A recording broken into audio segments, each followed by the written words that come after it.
ভাই আল্লাহ পাক সত্যিই আছেন। এই যে আমরা একটা কনফিউশনে থাকি না, আল্লাহকে দেখা যায় না, ফেরেশতাকে দেখা যায় না, আসমানি কিতাবগুলো দেখি নাই, নবীকে দেখি নাই, সত্যি কি আল্লাহ আছে?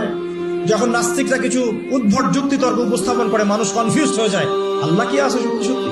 এটা কনফিউশন শো করা হয়েছে। আরে ভাই আল্লাহ সত্যি আছেন, এরকম জায়গায় যখন যাবেন দাঁড়াবেন, আপনার আইনাল ইয়াকিন, হাক্কুল ইয়াকিন হয়ে যাবে, হ্যাঁ আল্লাহ সত্যি আছে। যখন দেখবেন জীবনে আপনি হোঁচট খেয়েছেন, আপনি কোনো বিপদে পড়েছেন, কেউ নেই আপনাকে সাহায্য করার, সেজদায় পড়ে কান্নাকাটি করছেন, দেন দেখছেন আপনার সামনে সেই বস্তুটা হাজির, আপনি বুঝতে পারবেন আল্লাহ আছেন, আল্লাহ সত্যি আছেন। মহাবিশ্বের দিকে তাকিয়ে দেখেন, যারা এখানে অ্যাস্ট্রোনমি জানেন না, গণিত পড়েছেন, তারা জানবেন এই যে গ্রহ নক্ষত্রগুলো দেখছেন, এগুলোর পজিশন যদি 1 ফুট বা 1 ইঞ্চি পর্যন্ত সরে যায়, পুরো মহাবিশ্বটা কলাপস করে যায়।